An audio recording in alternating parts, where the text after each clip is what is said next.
On the road again. Just can't wait to get on the road again. Don't adjust your algorithm, YouTube. That is not the dulcet tones of Willie Nelson. This is Gary Horn. And this is pro wrestling. It's not the real Willie. So straighten out. Don't cancel our video like you do every other one. It's just getting that clear. This is pro wrestling. I'm here with Will. That's Will. Sorry, he was about to say something. I stepped all over him. The real Willie. Go ahead. The real Willie. There you go. And of course, the only doctor on this panel, the Dr. Robert Stinson. Here. Here, he says. They're there. Right down here where he belongs. All right. Well, welcome, everybody. It's good to see you all. It's midweek. It's been a while since Sunday. If you missed Sunday's episode, too bad. You can't watch it now because Rob be throwing all of this WWE-owned content in there, and they came after us. So they pulled it down. One shot, one kill, but it was great, man. It was great. Probably the best bit of content we've ever put out ever. I'm just failing at the internet on everything. I was showing these guys right beforehand. I got flagged on Facebook. That's the second time in 2 weeks. I keep getting my memes and jokes aren't funny anymore to the PC police, I guess. You cannot have a picture of a truck that says Dildo Dan. I've learned. Hopefully YouTube doesn't pull that down right now. So I apologize. I apologize to all of you with small children who just tuned in and I said Dildo Dan. We lost 2 viewers right when I said it. Lost another one when I said it again. So I just said, they're like, why does it keep saying Dildo Dan? Lost another one. There we go. So all right, Rob. Well, we'll just take it from here. All right. That was YouTube. That wasn't me. That was YouTube. They just took it out. Right. We're not going to talk about that today. We're going to talk about professional wrestling because we are nothing if not professional. And we're going to talk about whatever professional wrestling you want to talk about this week. So far, it's midweek, so there's been a lot already. A lot has happened. And there's some very obvious things we're going to have to get into today, like Kenny Omega showing up on Impact. There was a Monday Night Raw. There was a ROH. There was a AEW Dark. There was all kinds of stuff. But Will, I don't know. What do you think? We just jump into the loop here. Well, I mean, I guess that makes sense to start off. I mean, if you're out of the loop.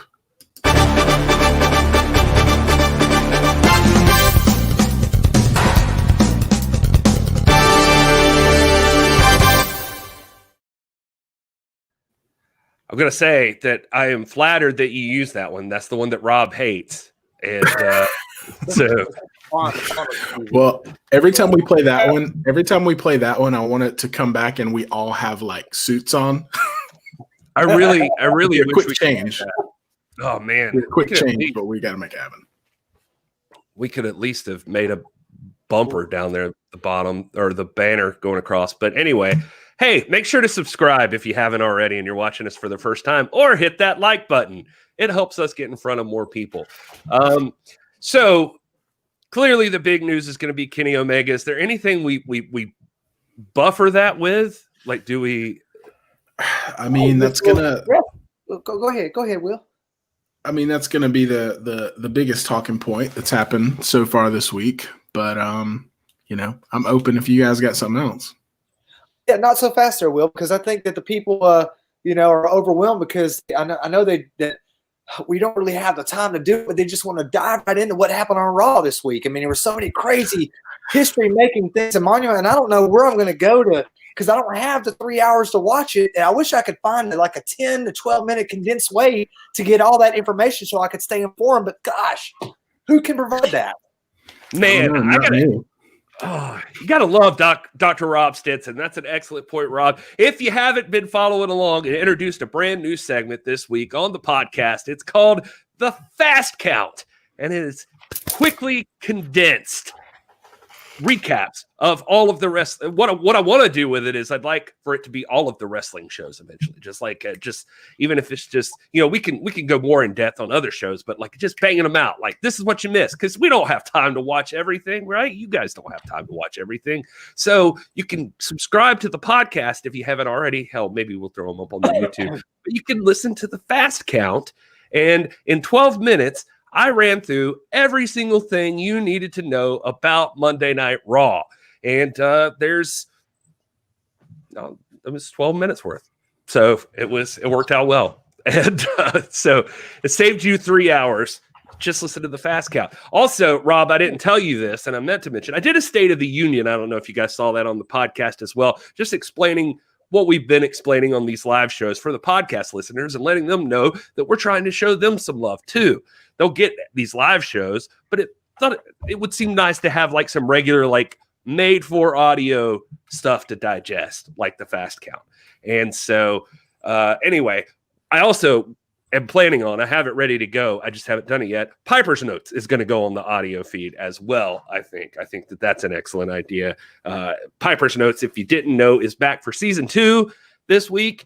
And she is interviewing Tim Storm. And that's awesome. And so, ever heard of him? Yeah. Who are these people? I mean, only the former Real World's champion. Yeah, I don't want to spoil anything, but this Friday, if you tune in to Piper's Notes, you might get to see someone you may have heard of here recently and all over the place. You might have heard of a young cat named Lindsay Snow, the American Kaiju, who joins us, sits down with us for Piper's Notes and was a fantastic guest. So we were excited about that one. We got several huge guests lined up for weeks and weeks and weeks on end. So, and then I think Will's in there once. I mean, we'll see if your people can fit me in. Oh, man. We got a spot for you in season 3, I think. Season 3, 4. Sounds good. Well, I'll keep my schedule clear. You got to keep your schedule clear for Piper. Piper's a hot commodity in the wrestling business. She is the top-notch interviewer in the biz. So this is what you got to look out for. Piper's Notes. We're going to get her some more exposure on the mainstream. Did you see that Goldberg potentially challenged Roman Reigns again? Yeah, he says he appeared on WWE's The Bump and declared that Roman Reigns is next. He has unfinished business with the tribal chief. So there's that. If there's one thing we know about professional wrestling, real professional wrestling, it's that you just suddenly declare that you have unfinished business and then you have a rivalry. That's how that works. You know, there's been a huge debate going on in the Discord about the NWA championship. And that's one of the things I pointed out is that nobody was challenging for the NWA title. Nobody's like offered a challenge that Nick Aldis didn't accept. And I was like, the only person that took advantage of this downtime to offer a challenge for a title has been somebody like Eddie Kingston. Like, you could have been putting yourself out there and doing that same thing Goldberg just did with Roman Reigns and just saying, I want this person. Eddie Kingston was out there throwing challenges out left and right, waiting for somebody to bite. Now he's over on AEW and has already main evented a pay-per-view. So props to Eddie Kingston, by the way. Yep. Roman Reigns did respond on Twitter today, by the way, and he did say that he is the attraction. He does not wait in line. He chooses who's next. Right now, that's Kevin Owens. And so that is Roman Reigns' response. Corey Richmond pointing out the New Japan Super J Cups on Friday night. So you got that to look for. WWE SmackDown, obviously, tonight. Later, MLW, NXT, AEW. Lots to talk about in the preview, but the biggest news, I guess, let's stop beating around the bush. Kenny Omega showed up on Impact Wrestling. Now I'm going to ask you guys, do either of you normally watch Impact Wrestling? No, I've watched a couple episodes since they kind of restarted in the last few months, but not regularly. No. Rob? Yeah, I'm like Will. I'll go back and look at something if I've heard it in the headlines. I'm not anti-Impact. I mean, I think they do a fine product over there. They're one of the more controversial products out there, but it is more or less prize fighting, and it's within, I think, within the same family and stream as Ring of Honor and NWA and stuff like that we're really feel our greatest kinship to. But as I haven't really there are very few shows that I sit down and watch, from beginning to end. It's more or less I have to, when you're trying to do something and cover things equitably, you have to be kind of very discriminate about what you watch and what you give your time to, especially if you're trying to take notes on it all and that kind of thing. And being I'm with you, man. I'm right there with you, dude. Yeah. So. He's got a 3x3 poster. but I will say that ambitious. That's ambitious. Kind of thing. It's the Kenny Omega thing that makes me want to tune in. It's just that kind of headline. It's like, oh my gosh, this reminds me of exactly what Vince McMahon did to Georgia Championship Wrestling on the Superstation back, on Black Saturday, what we call Black Saturday. Man, they really even we're definitely making a call back to that. So I guess the next question I was going to get to is none of us apparently watched Impact. Did you watch Impact this week? I watched last night, not beginning to end. I had it on live. I did want to see, the Kenny segment live. So I saw bits and pieces of it. And, my outlook on Impact is similar to what Rob said. I mean, it's a great product. The talent over there is incredible. The North is one of the best, top 5 for sure tag teams in the world right now. And I think they're like 2 or 3 or 3 or 4 on the that PWI ranking. So, I mean, as a tag team fan, I love that. And it is hard. We got to kind of watch like a smattering of every promotion. And so if something noteworthy happens and I read about it, I'll go back and watch the clips or something like that. But I don't typically watch live. But I did watch. I had it on last night and caught a good bit of it and enjoyed it. This is where I think that the service we're trying to provide with, the 5 matches of the week and what we're really looking forward to expecting in this upcoming week, and then some sort of like a standard classification system. I think that will assist in kind of disciplining us or honing us into where we give our attention to here and there. What we really need, what's really going to be essential, what's going to be light watching, what's going to be just pure entertainment, and what's going to be the stuff we're really dedicated to watching. So. I see Jay Cow's in the chat. He does a lot of stuff along those lines too, providing information and education and pointing people into the right direction. So, hopefully, as we move forward and become much more streamlined, we'll be able to kind of give people an indicator on if you like the kind of stuff that we like, if you like prize fight wrestling, this is where you need to go. And these are the kinds of things to anticipate this week. And then obviously when something big like this comes out, we're all going to be tuning into that. Yeah, me and Jay Cal each joined our Discord, by the way. If you're not already a part of it, just DM one of us. We'll get you in there. We'll make sure that happens. And because me and Jay Cal, we've been fighting. Gary walked out on the ramp. He looked down at Jay Cal in the ring. He said, "You're next." Yeah, that's it. That's how feuds start. I called him out. Corey Richmond provided the stats, though. Before I point to what Corey just threw out. One of the things I loved, I can only tell you just based on my own experience. I never watch Impact also, but in this office area that I'm working from home right now, I have a Roku Roku doesn't have a thing with Twitch anymore, but my Xbox is in another room and it does have Twitch. And I was going to go out of my way to go get that Xbox and plug it in here today so that I could just start watching things on it so that I would have access to Twitch and watch Impact. So that says something that they were going to make me go out of my way to see their show. But luckily, I did not have to today because they did something else brilliant. They threw that show, the full show, up on YouTube as well. And that's amazing. Brilliant. That's brilliant. And so, as Corey Richmond in the chat's pointing out, they had 56,000 on Twitch, 215,000 on YouTube, 221,000 on Access TV. Almost like that says, what's that say for YouTube? I mean, that's pretty impressive there already, but good on them to take like this huge, no pun intended, impactful moment in their history and throw it up and make it available for everybody everywhere, as many places as they could get eyeballs. They tried to do it. And so that actually pulls them in a really healthy number. I think like one of their most watched shows, and all because of this deal with AEW. So it's already doing something for them. I'm not 100% sure still what AEW is getting out of it, except making cool content, because it was fun.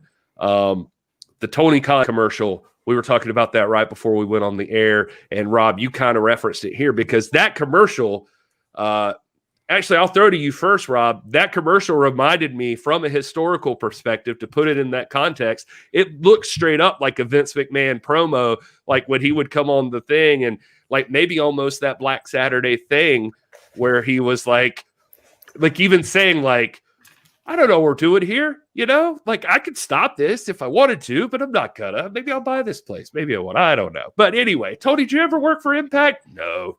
I did once, and then I quit the business. It was pretty funny. But throw us out some context for that, Robin, what your thoughts were. I was very young when this happened, but I have been watching wrestling on TBS it's probably my earliest memories, honestly, to tell you the truth. We would tune in, and it would be a studio show, and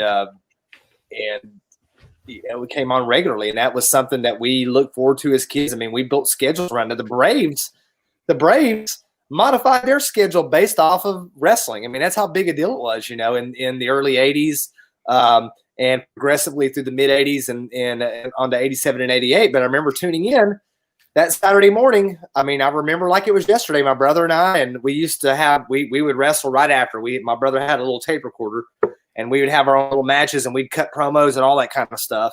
And we tuned it on, boom, and who do we see but freaking Vince McMahon?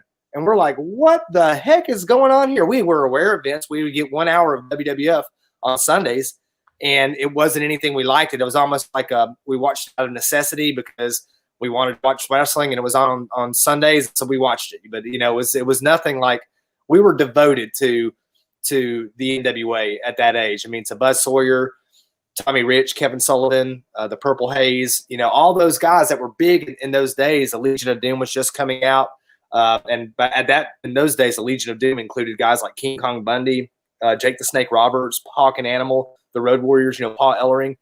And to see it, really, I remember being scared, like thinking, it's like when you have a relative that passes away and you miss a relative, but then the other things that you miss about them, like they were the best at this recipe. Like they could make the chicken fricassee or the red velvet cake better than anybody else can, and we'll never have it again because of what they did. And I remember thinking, gosh, I'm never going to see NWA again, ever. This is it, and of course it only lasted like a week or two, I think, a week maybe. But it was, man, it was crazy. Yeah, I relived it. But it seemed to me kind of ironic that Tony Khan, entered this game as an answer to the abuse of the sport of pro wrestling wrought by the Vince McMahon empire. And here he is using the exact same tactic. Now, turning his attention toward the little guy Impact. And it's like, it's all come full circle. Now I know he's being, tongue in cheek about it, but it was really quite a treat to see it. I mean, I think it's very brilliant. And, that just goes to the other thing we were talking about the other night. I think this just points to the fact that Khan is an educated wrestling fan. And he obviously, like he alluded to in the ad, the paid ad, he's wearing the Jaguar shirt. He's like, I could just buy Impact if I wanted to. He could buy it like that. It's like in the social contract, or the social network, where he's like, yeah, I could buy your boat room in a minute and turn it into my freaking den. He could do what he wants to, but he's experimenting, and he's contributing, and he's building up and uplifting wrestling as a whole. Say what you want about his programming, and that's a valid debate to have, but Tony Khan is a wrestling fan, and this shows it. I'm sure that he and Shivani and some others got together and said, hey, you remember this? Or here's this idea. And if he wasn't into it, man, he wasn't going to do it. But sure enough, he was into it, and it was fantastic television. Fantastic television. Yeah, I loved it. It was a treat for sure. I was a little little skeptical seeing Tony on there. I've always kind of from the get-go, and I think this is just because, Vince McMahon has soured all of us to this authority figure, like having the owner of the company, the president, be an on-screen personality. But with this promo, I feel like Tony Khan knows his lane. He didn't try to puff himself up. He's just wearing a Jaguars golf shirt and kind of looks dorky. And he wasn't trying to like be pretentious. I mean, yeah, he did say some of that stuff, but I thought it was very entertaining. And it came more across to me more as a guy who's self-aware of the role that AEW plays. They're coming in and they are, regardless of whether they would say this or not, I mean, they're the anti-WWE. They are, and that doesn't mean they're against the WWE. It just means that they're trying to be the alternative for that. And so they're going to take these things and actually do them. I mean, the difference between this scenario, and I mean, unless there's business going on behind the scenes that we don't know about and Tony Khan's actually buying Impact, the big difference here is that this is an actual collaboration. It's not, he didn't just acquire the company and he's turning it into a storyline. That's what Vince did. This is, something that's benefiting everyone. And I feel like that commercial was really cool because it was just, it didn't treat us like we're idiots. I mean, he's like, hey, I'm here and I could end it if I wanted to, but hey, while I'm here paying for this advertisement, come watch my show tomorrow night, and he's like, I think it's going to start, if I'm speculating, I think it's going to start a fun rivalry and, hopefully the business side of things doesn't sour that, or hopefully it's not necessarily a buyout. And, we've seen the last of Impact as a standalone promotion, but it feels like what we've always wanted as wrestling fans. I mean, when we were kids, Rob, I had a little more exposure to WWF, even though I was primarily an NWA WCW kid. And I always wanted that crossover. We wanted Flair and Hogan forever in the early days.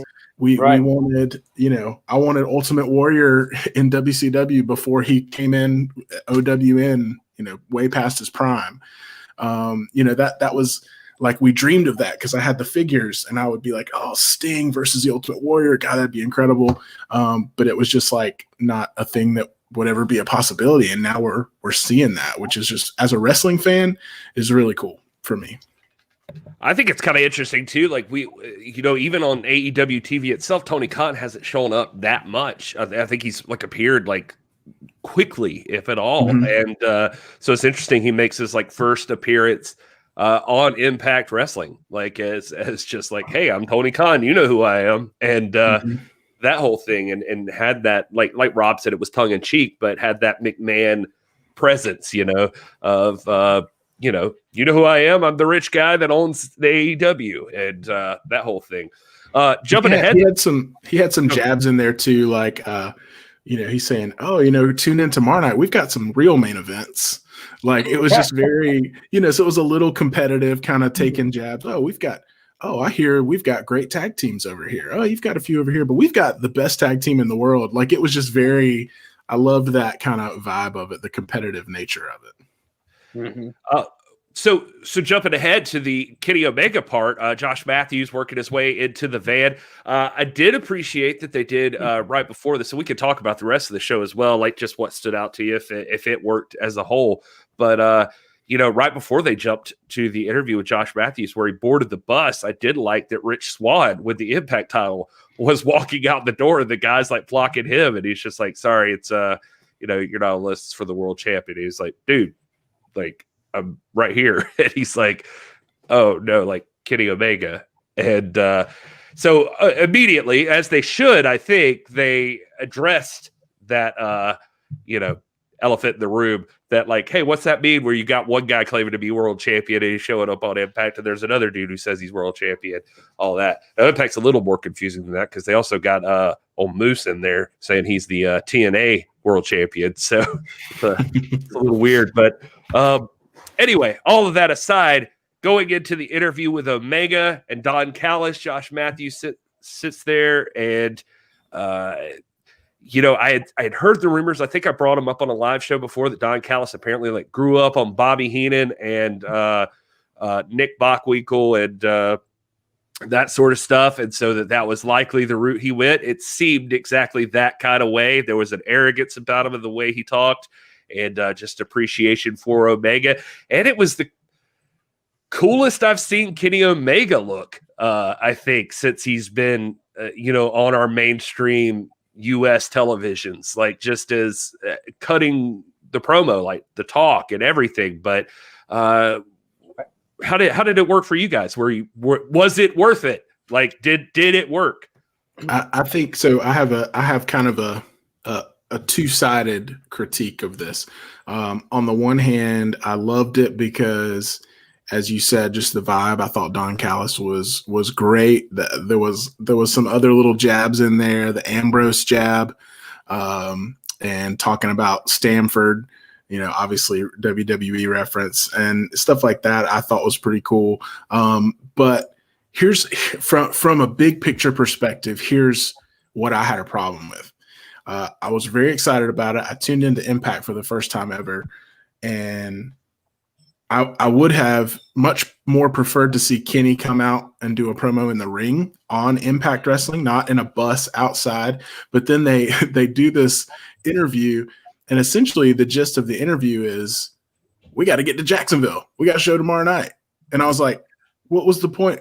Like, why are you here then? Like, it didn't really, I don't think the message got through to me personally, and maybe I missed it and you guys have a different interpretation. But at the end of the day, when you kind of boil it down, it was like, oh, I'm going to Impact. And then you tune into Impact and it's like, oh, I got to get to Jacksonville.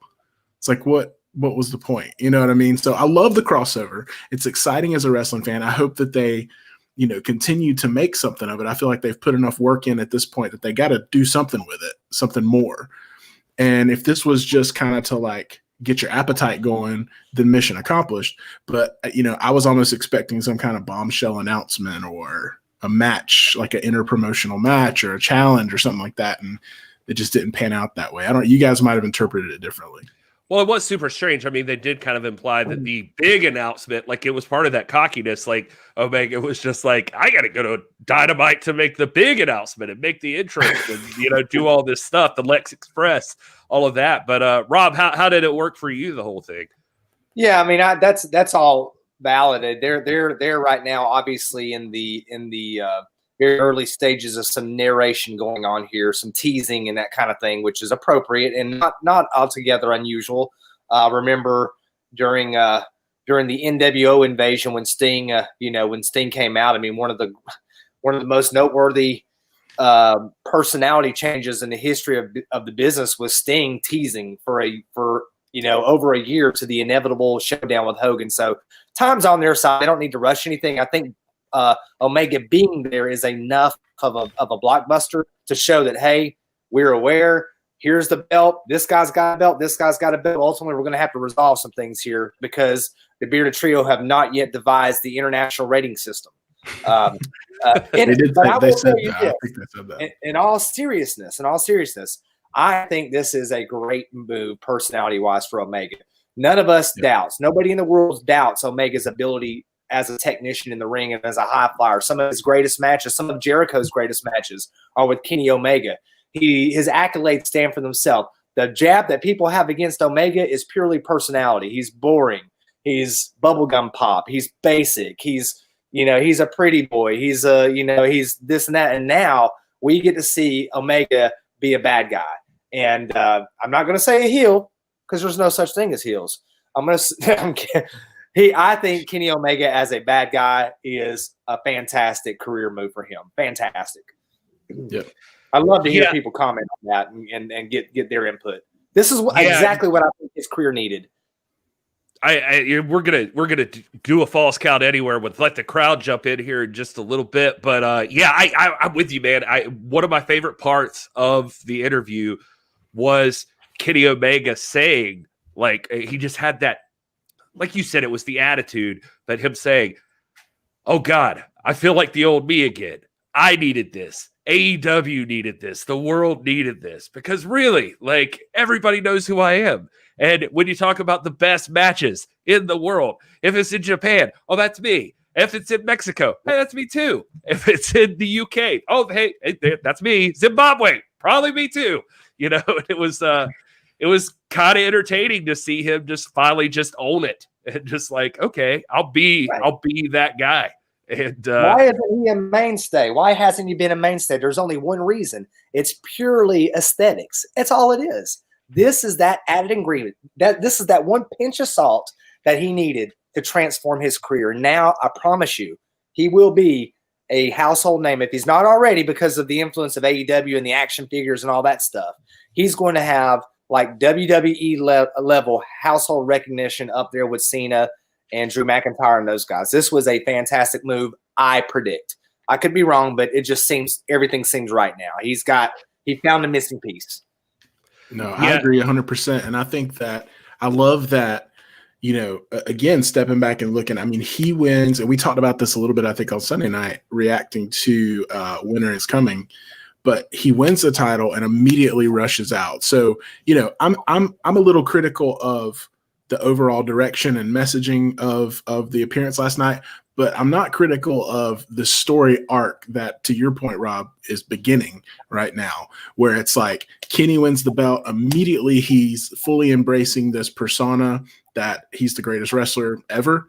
And so much so that I'm just going to go on whatever promotion I feel like and talk about it. And so there is like this cockiness, you know, so to speak, of him just appearing on Impact to not really even say anything. Like there is something to say for that, where he's like, hey, I'm here and I made this show important. So now I'm going to go do Dynamite, you know? So it is like for his persona, his character, like you're saying, it's that element that he needed, because he's one of those guys, like he doesn't come across as a super believable babyface, so to speak. And people may disagree with me, but it's similar to Roman Reigns. He can do it, but it's like when he steps into this heel persona, it's like something unlocks, you know, the same way we've seen with Roman Reigns in the last 6 months. And so, I agree with you, man. I think he's going to get there.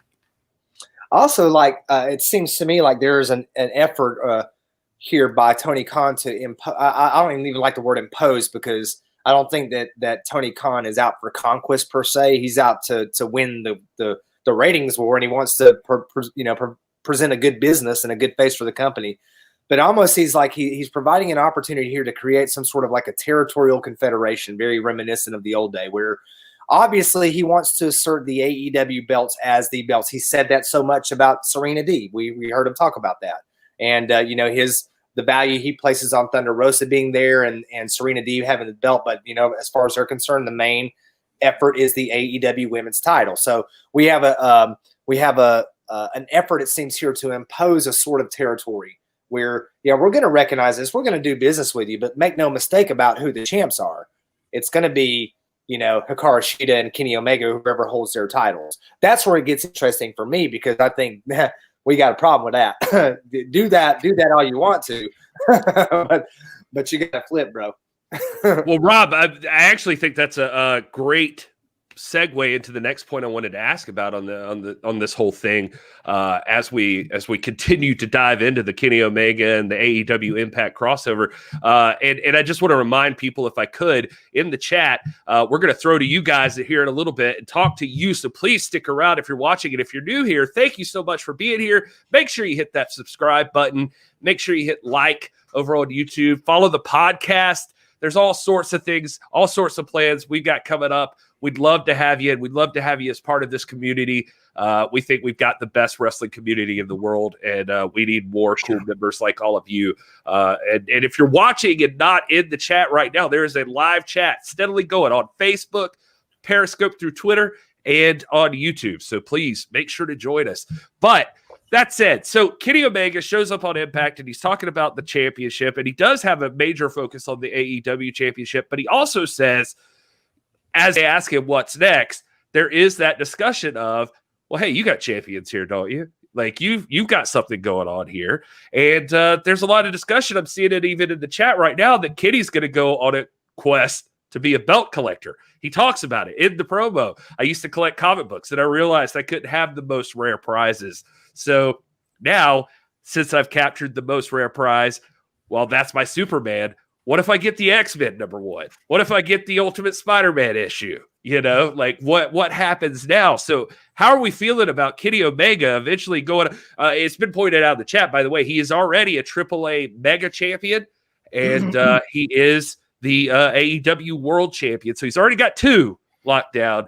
So how are we feeling about Kenny Omega eventually questing for other world championships and even possibly headed towards our beloved NWA 10 pounds of gold? Rob? I love it. I feel like you've got a strong opinion, so I want you to go first. Yes, I have a strong opinion on this. For one, let's call a spade a spade. Kenny Omega is the belt collector. The guy's held championships in 13 major promotions around the world. He is arguably, technically, the most accomplished active wrestler going on right now. We said he was missing that ingredient. He's found it. I think he's got all the makings of a superstar. But to me, as far as I'm concerned, I don't care how much you polish that belt. It's a grand championship. Don't get me wrong. It's a championship that I respect. We all know that. I'm not going to duck away from that.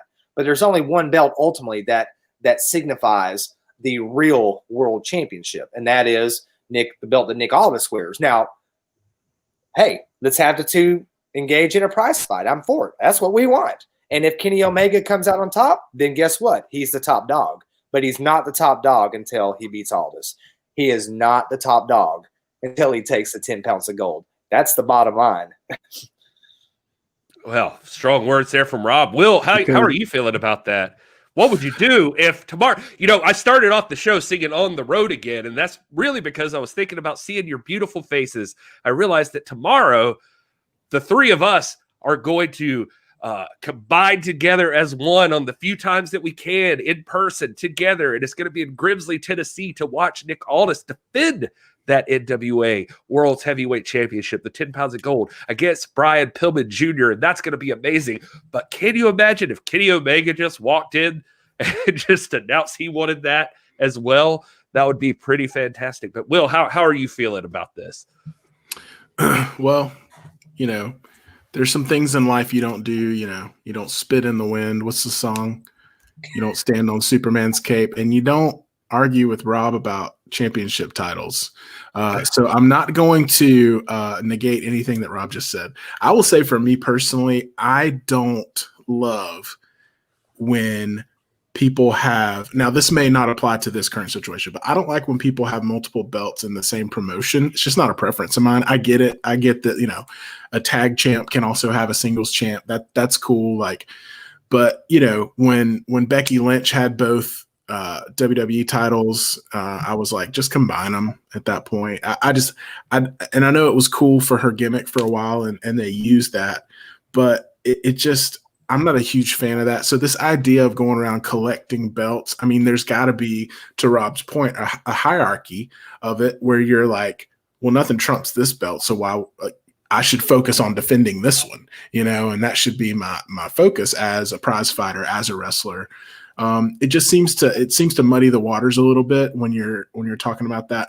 And I mean, I do like the idea as a storyline of like, hey, I'm going everywhere. I'm coming after all the belts. I mean, that's cool.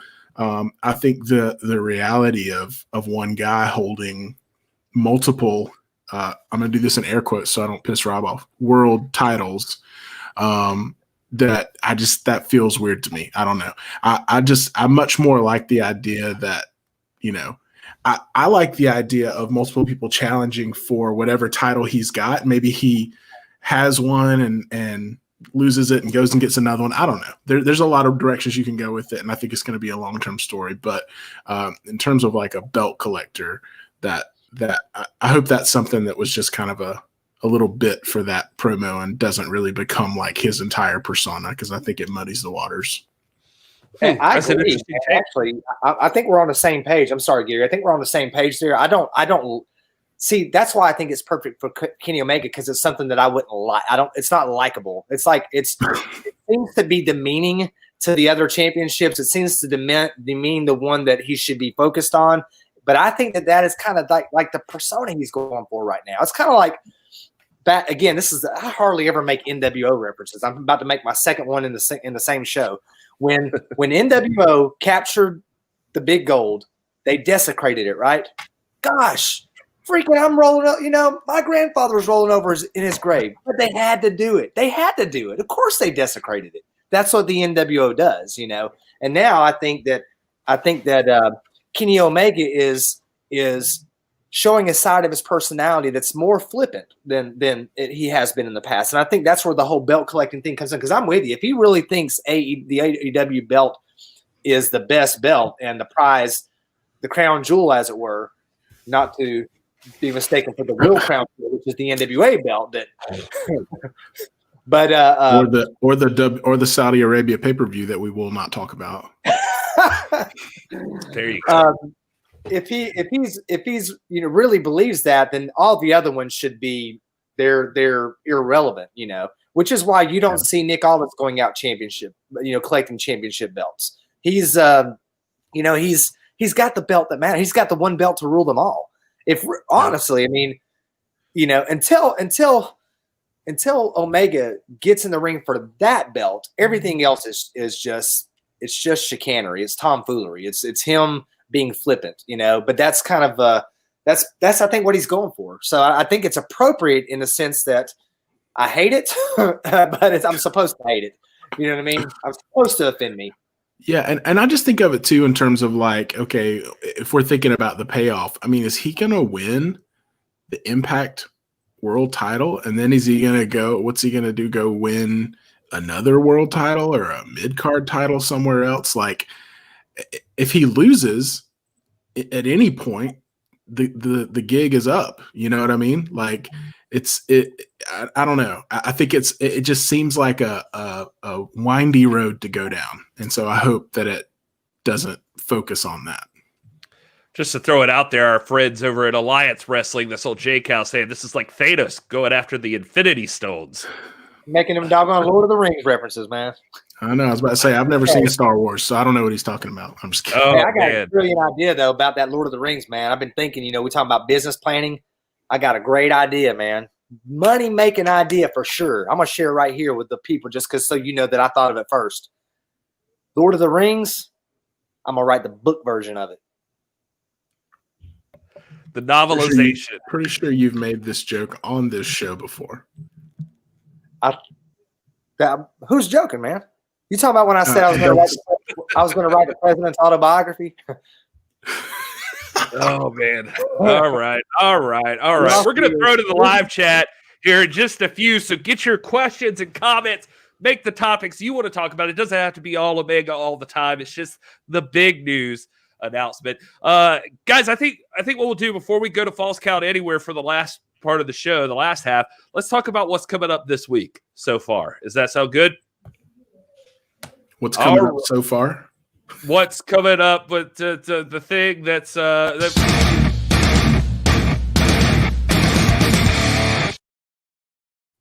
You talking about Book It? Yeah. I'm talking about Book It. Let's book it. All right. So tonight's a big night for wrestling, just like everything else was. We skipped right over everything. I haven't seen Dark yet. And if the chat wants to go into details on Raw, I just felt like this is the big news. But we'll jump into some more deeper discussion as we go along. Let's talk about what's coming up this week on professional wrestling that we have yet to see. And so first up is at 7 o'clock. Hopefully you don't leave us, but some of you will. And I understand. We support MLW. MLW Fusion is coming on, and that's on YouTube. If you guys haven't been watching, it's a damn fine show, and it's well worth your time.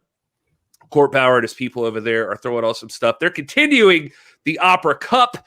Low Key had a shocking upset last week, defeated Davey Boy Smith Jr.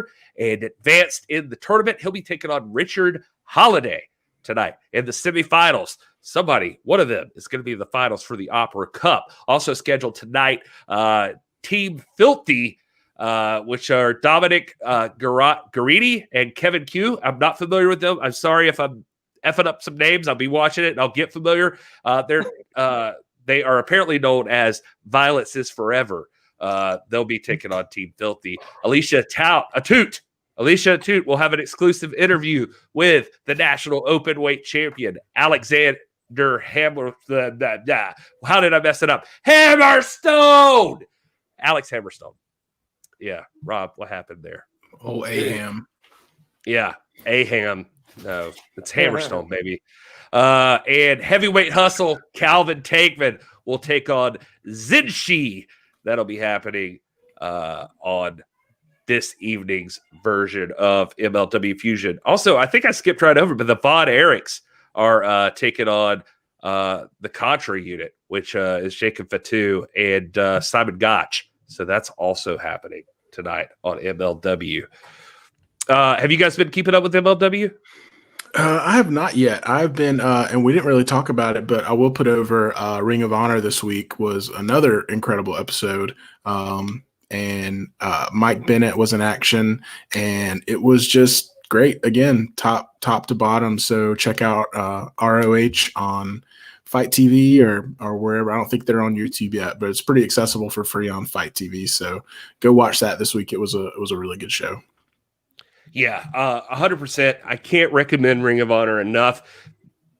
Last week's, if you missed it, is like one of the best wrestling shows you can watch. It was fantastic wrestling all the way through. And not knocking this week, I'm just saying it was good to see Mike Bennett back this week, and it was an amazing match he had on there. And it's just straightforward, guys. If you you just want no BSing, just some straightforward professional wrestling, Ring of Honor's got you covered, and you can watch it for free on Fight TV.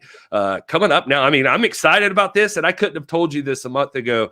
I'm looking forward to Final Battle that's coming up later on this month from Ring of Honor. I really want to see that pay-per-view and see Brody King take on Roosh and I think the other Briscoe, whose name I just forgot, Mark Briscoe. Mark Briscoe, and he's teaming up. He announces, God, Rob, help me. His Christmas, PCO.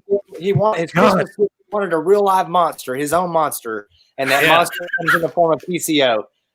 Oh, Whiskey Gary's already started over here. So yeah, I forgot PCO, but they are going to be in action on that, challenging for the tag titles, I believe, and that's Jay Lethal. Yep. Yeah, man, that's going to be fantastic. I see we're getting that Jay Lethal or Jay Briscoe and EC3 matchup.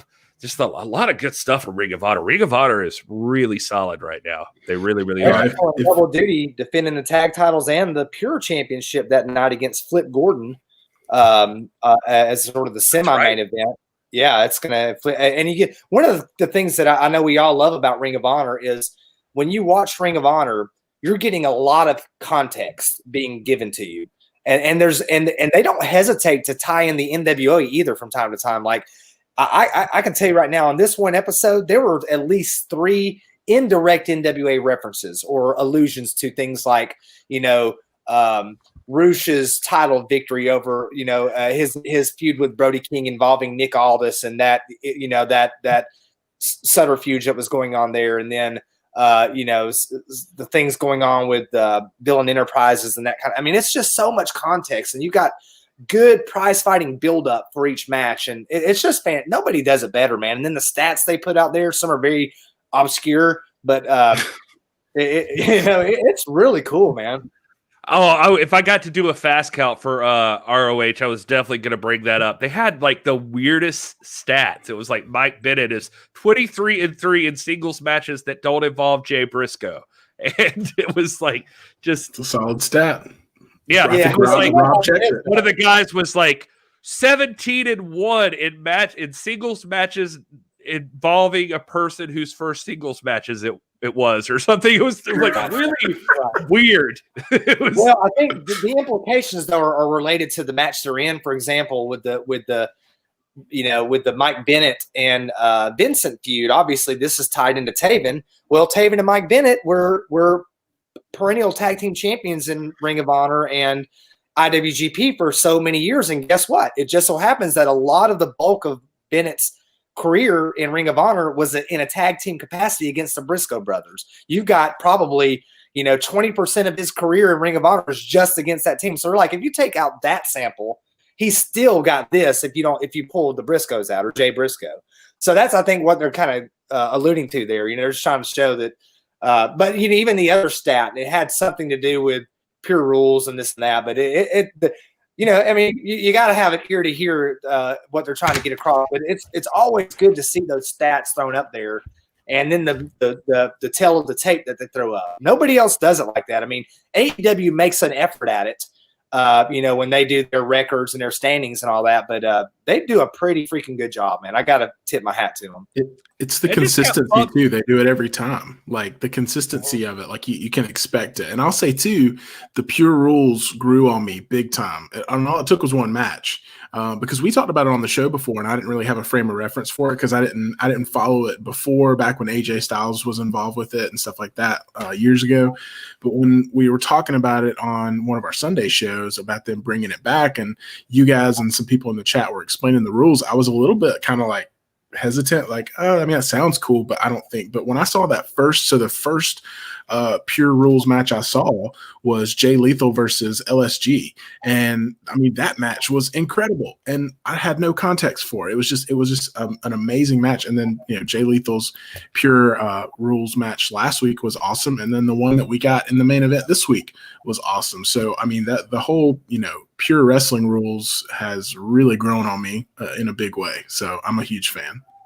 Yeah, guys, and we're going to throw to the chat here pretty soon. I promise. I keep teasing it. We'll give you the last hour of the show. We're just we're previewing what's coming up. It just hit me the final battle is tomorrow.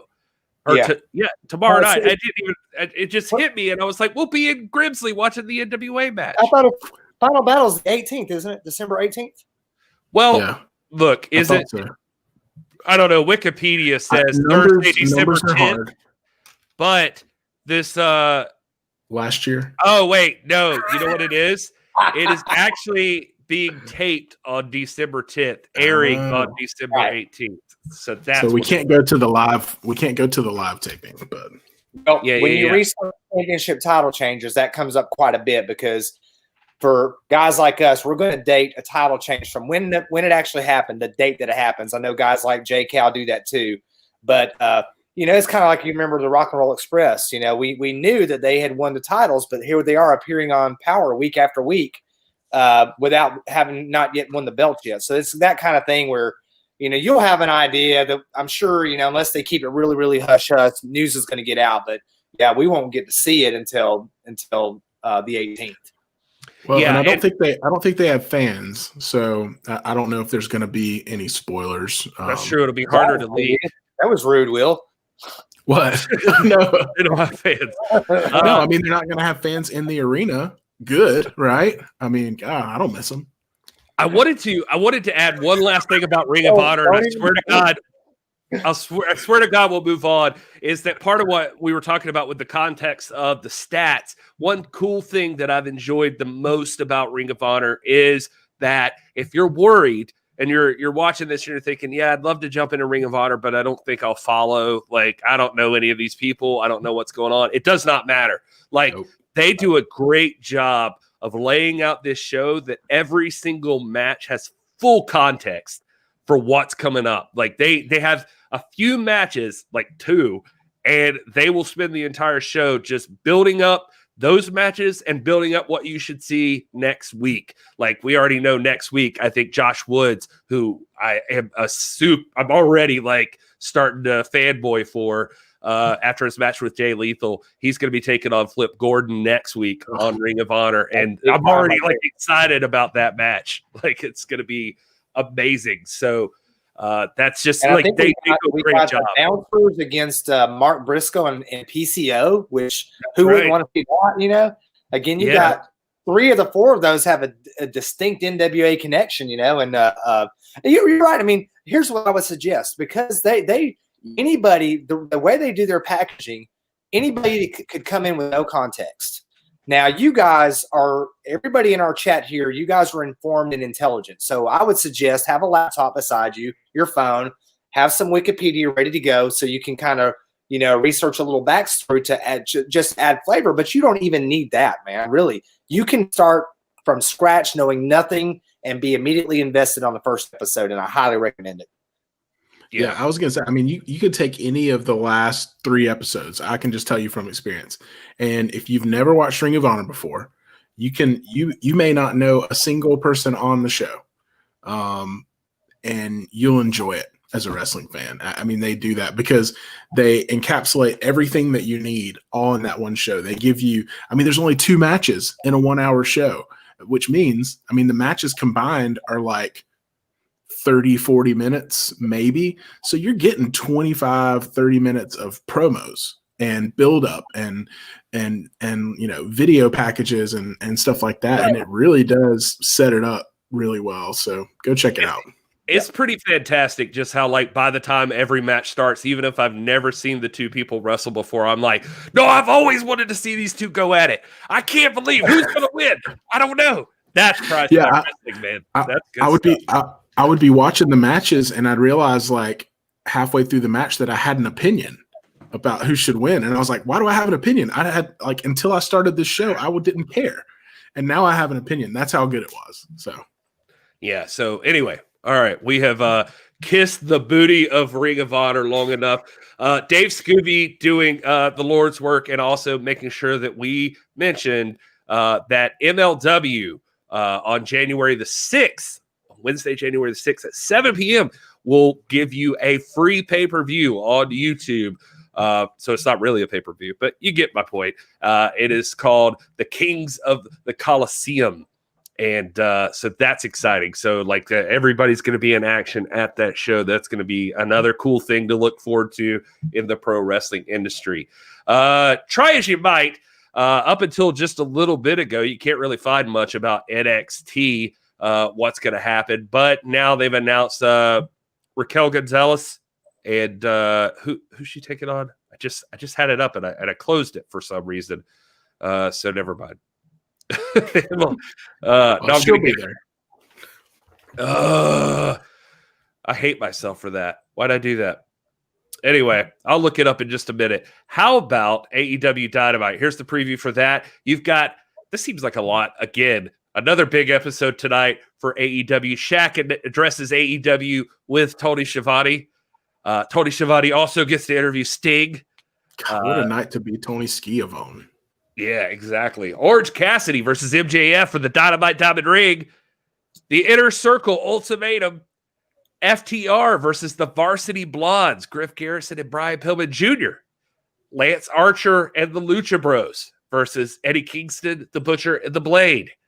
Abaddon is an action. That one. What, Abaddon? No, the one before that. Why'd you laugh? I Anyway, didn't laugh. I just said that one. I'm looking forward to that one the most. Right. Eddie Kingston. Trying to make you look a jerk, basically. I don't need your help with that. AEW World Tag Team Champions Young Bucks take on TH2 and Dustin Rhodes versus Preston 10 Vance of the Dark Order. And of course, Kenny Omega has some epic announcement he wants to make, and I've heard he also has a helicopter with him, so that's interesting. That was the rumor going around earlier. If you're wondering about NXT, the big thing tonight is going to be there's War Games Fallout. There's a Raquel Gonzalez match that's happening in the main event, and Finn Balor will return to the litter box. That's his words, not mine. That's exactly how Brian Rosa refers to the shed out there at Mission Pro. That out the litter box, Stinson. Dude, so like if you guys weren't watching, I did watch NXT like right before the War Games thing where he brought back Undisputed Era, and he was talking to Pat McAfee's crew and stuff, and he had like the best promo. I thought it was so wild. And he's like, yeah, when the cat's away, the mice will play. But the cat is back, and look what I just dragged in. And then Undisputed Era comes out, and they start brawling. I was like, that was sick. But now he's sticking with this cat thing, and then he says, I'm returning to the litter box next week. So I'm like, I don't This not a good look. Not a good look. As a dude who has a litter box in his home, I don't like that reference. Yeah. I'm just I don't appreciate it. I don't think you should call NXT your litter box, but here we are. So anyway, I don't want to diss the WWE all day long, but come on. All right. We've gone long enough. If you're watching us right now, please stay tuned because we're about to throw it to the crowd. All of you in the crowd, Falls Count Anywhere. We're headed into that. So make sure you subscribe. Make sure you like the video and all of that stuff. We love you guys. Thanks for watching. And now, whoa. Hey, Rob has one more thing before we throw it to the crowd. Yes, don't forget to plug to Mission Pro. Run it back. It will be. Oh my God! How could I Friday? And we've got to make sure that all of us pick that up on Title Match Network. Normally I'd be there, but I can't. I've got other duty to attend to in Grimsley, Tennessee. I'll be back in February. Hopefully my brothers will be there with me. But this is a very important and historic show. Maybe even it probably as important as the very first one, because on this particular event, this particular pay-per-view, they will determine the very first ever in history Mission Pro Women's Champion. So that is something that needs our attention. It needs our support. They're talking about doing the Lord's work. They are doing a fantastic thing out in Buda, Texas. And hopefully everybody here in the chat that is like-minded with us and sees things the way we do, and I think most of you do, you got to be supporting these ladies, guys. We went on and on and on for weeks about how UWN had such a fantastic showcase of women's wrestling. And we got to see that Priscilla Kelly Thunder Rosa replay last night, which is a classic. If we really believe that this is a good thing, then we have got to support this. It is just that. It's a mission, and they are, they're a small promotion. They're jam packed with power and talent and brains, and we've got to lend our support and subscribe to this and make sure that we're there with them on Title Match Network on Friday night when they crown the new champion, when La Rosa Negra wins that belt. Oof. Oh, La Rosa Negra making that prediction. Hey, but seriously, you guys, if you could do it, Title Match Network is easy to access right there on the interwebs for you to watch it. We're going to be watching it. We're excited about it. Run it back. Mission Pro Wrestling is one of our favorite promotions, and you got to check it out. It's going to be amazing. La Rosa Negra versus Lacey Ryan for the first ever Mission Pro Wrestling champion. That's going to be fantastic. Maddie Rinkowski versus Jasmine Allure. They're at action. Thunder Rosa is, of course, at action. She's taking on Baby D and so much more. You guys have to check it out. Shawn Guerrero is going to be there. You got to check out Mission Pro Wrestling. It's definitely worth your time. Okay, fellas, it's time. These people have waited long enough. It is time for...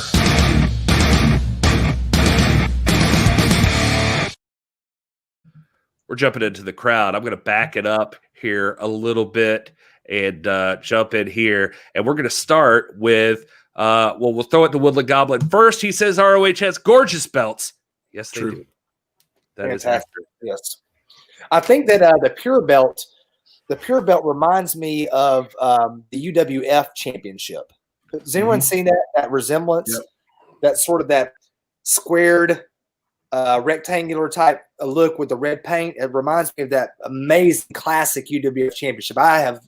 That's a great point, Woodland Goblin. They have some of the classic, most beautiful looking championship belts out there. I would put them up there with the old school belts that the NWA brings back, but also the belts that Dave Marquez commissions, man. Those are some freaking impressive belts. That Heritage Championship, that UWN open weight title, those are some fantastic looking championships. But Ring of Honor, that Pure Championship, is one of my favorites. I'd love to own a copy of it.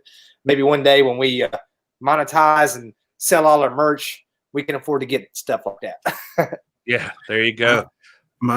This might be an unpopular opinion, or it might be popular. I don't know. I don't keep up with the Ring of Honor chatter, but this was my favorite Ring of Honor. Oh, you know, I said the one that Cody had. that looks like almost like a AAA or an IWGP influence belt. Lots of maybe a AAA influence belt. You see a lot of those styles in those promotions. It's a great looking belt too.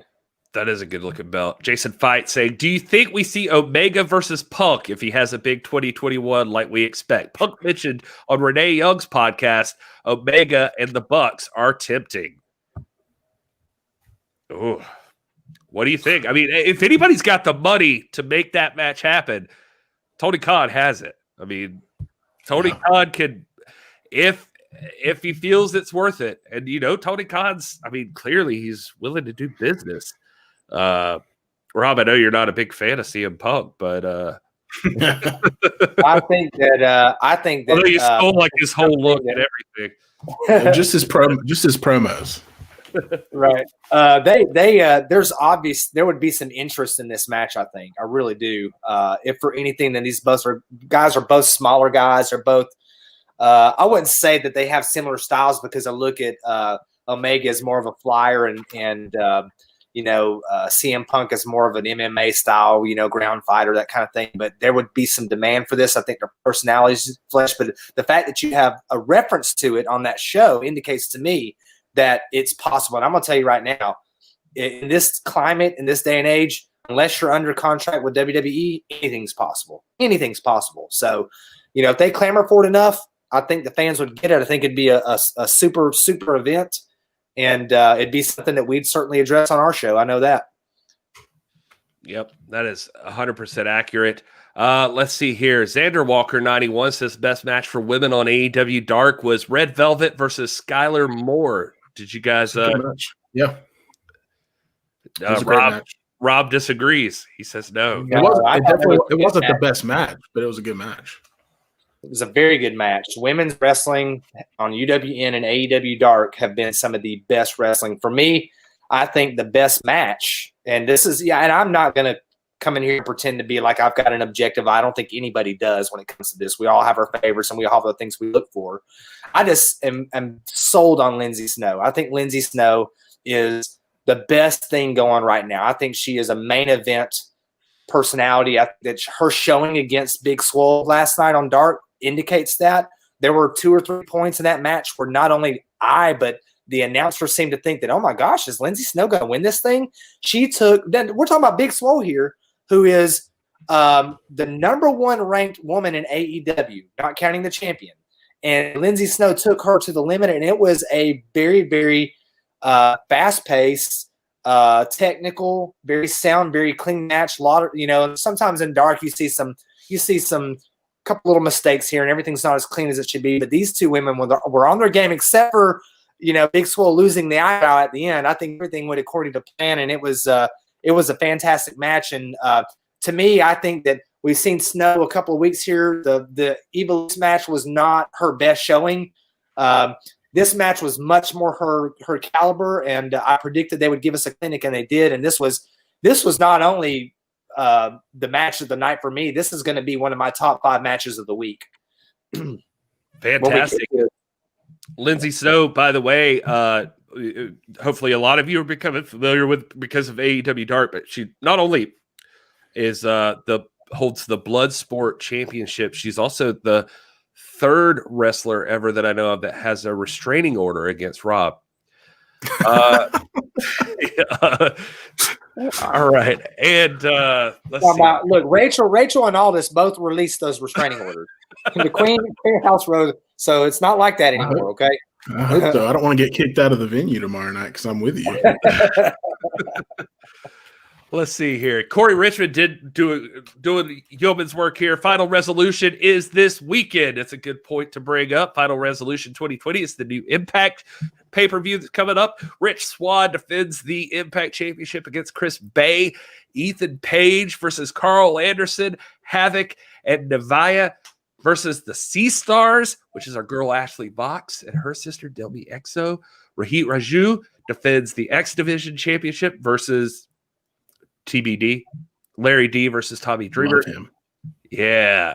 Diana Ferrata versus Rosemary. for the Knockouts Championship. Eric Young versus Rhino, Tennille Dashwood versus Alicia, and Hernandez versus Fala Ba.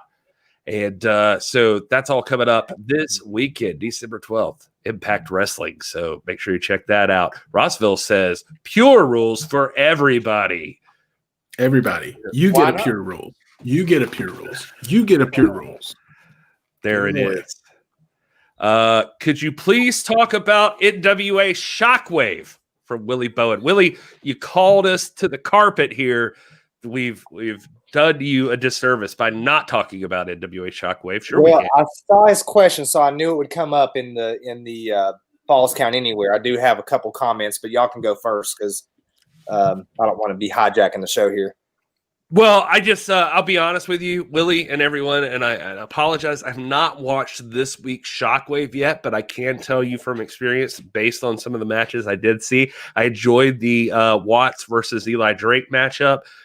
And I also think that Priscilla Kelly versus Thunder Rosa is probably going to be one of my favorite matches of the year, much less just this week. So that match was fantastic. So I'm glad that a lot more people are getting the opportunity to see it. Will? Yeah, no, that was, I mean, if I was going through and picking out, I think I've said this before in our after shows, but if I was going to pick out my favorite match in all of Primetime Live in 2020, it would be Thunder Rosa versus Priscilla Kelly. And even going back and watching it again, it was still just as good. You know, sometimes you think maybe in the moment because the belt was on the line and it was live and you didn't know, maybe you kind of, it was amplified in your head how good the match was. No, this match was just as good when I knew the outcome. Those two ladies went out. It's definitely, if you watched UW in Primetime Live, it's worth going and watching Shockwave just to see that match again in the context of NWA programming and all of that, because man, it might be match of the year, close contender for me eventually. I mean, we're coming up on the end of the year. We'll have to see. There hasn't been a lot of NWA matches, but you know, it was up there on the list for me for sure. So I loved it. So go watch Shockwave if you hadn't yet, and check all that out.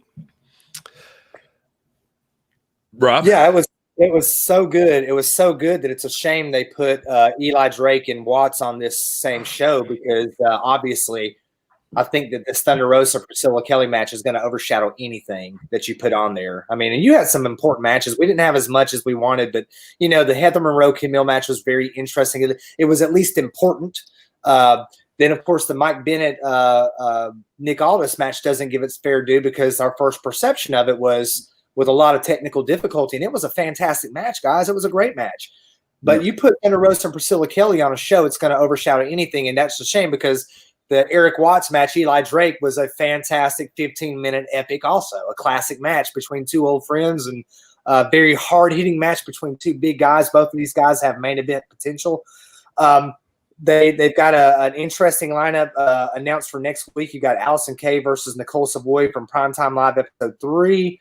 You've got Watson Pope versus Zeke Dyson, the mystery partner. We know who that is. And then we've got that classic matchup between Stevens and Murdoch. The one thing I wanted to point out was a very curious match that they selected for this. The match was billed as Camille versus Simone Cherie.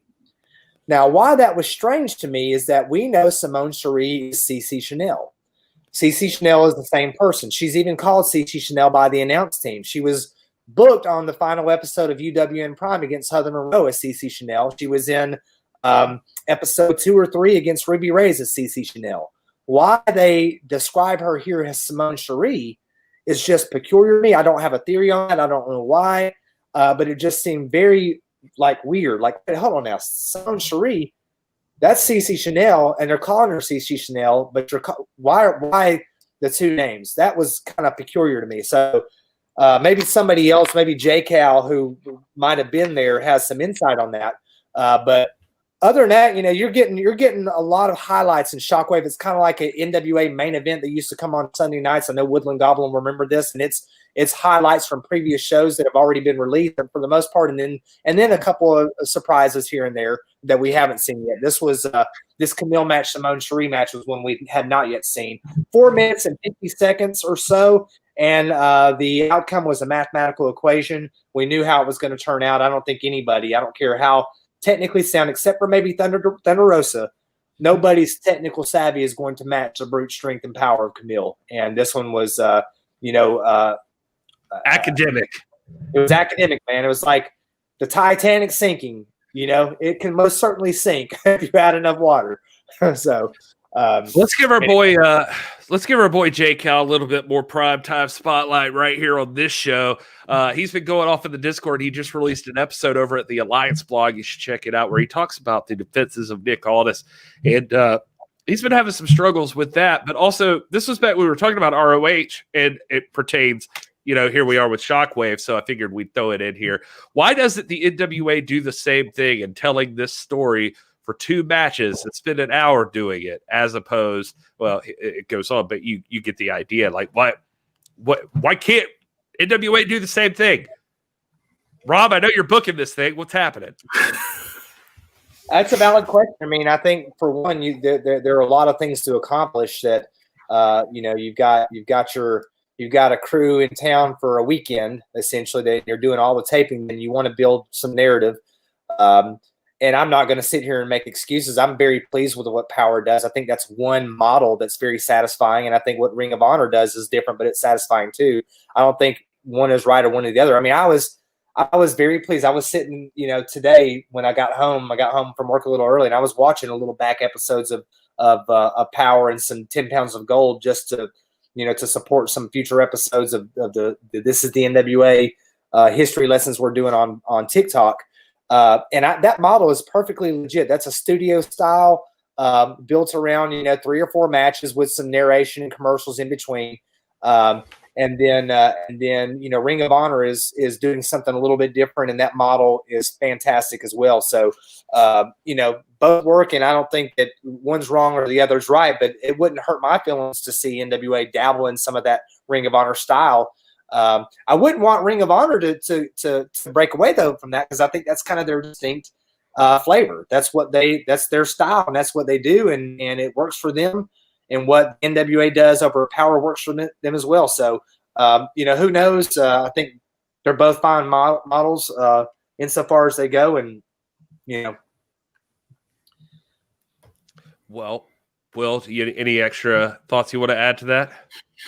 No, I just, I think to give, the NWA and everything that's gone on the past year in the company the benefit of the doubt. I mean, I really do feel like they're doing the best they can with what they currently have.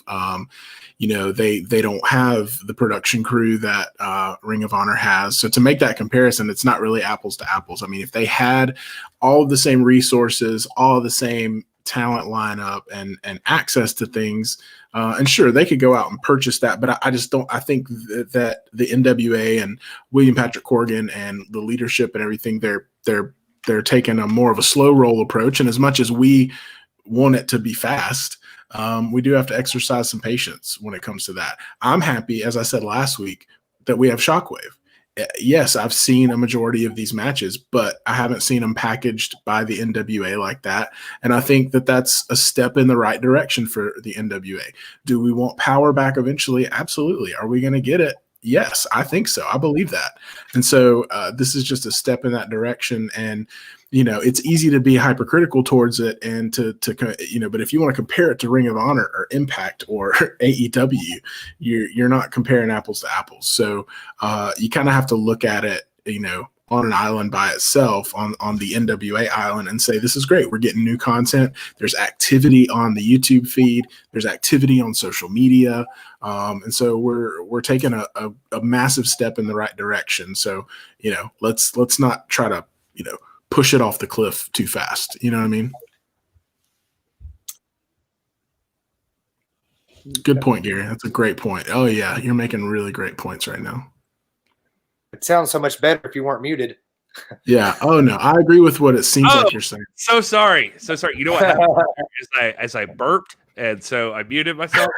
I was saying, couldn't have said it better myself. You did an amazing job, Will. That's exactly my thoughts too. So much so that you just muted yourself. You can't even. Yeah, exactly. I was like, I don't even need to talk anymore. Dr. Red Tyler, I normally don't trust this guy, but he says hello to the bearded Einsteins, and flattery will get you everywhere, included right up here on this screen. So, yeah, what's up, Dr. Red? It's good to have you. And Jedi Warrior saying, if AEW and Impact partnership grows, I want to see Ivelisse and Diamante go for the Knockouts Tag Team Championships. That makes sense. I mean, they're going to have an actual tag team championships they can go for. So could be interesting. Britt Baker and Rebel would be a part of that, I would imagine, too. That could be fun. Corey Richmond, I'd love to go back on the Work Shoot Wrestling podcast. You guys check that show out. James Lawrence, to Rob's point, I prefer NWA's format for NWA. Let ROH be ROH. So, well said, James Lawrence. There you go. All right. If you guys have more... while Power was going, man, it was the hottest thing in the world. It was the coolest thing. I mean, you had the buzz in the ear was all NWA, man. You know, so there's something to be said about that model. It's not, you know, it's not that what ROH does is better. It's just different, and different's good. Yeah.